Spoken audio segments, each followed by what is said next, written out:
The Enquiry option provides detailed information about general ledger accounts, including history, balances, and the transactions using that account. From the General Ledger screen, open the Spill menu at the end of the row and choose Enquiry. Alternatively, choose More options from within the account and select Enquiry. The Transaction Lines tab shows every transaction that includes the account, with summarized details.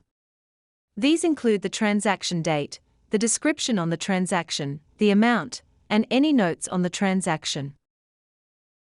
The Balances tab shows the monthly account balance across the previous, current, and next financial year.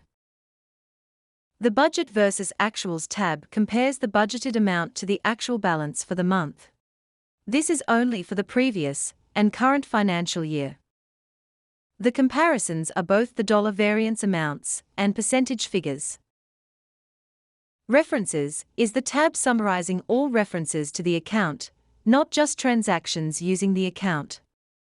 You can also view the number of unposted transactions referencing the account.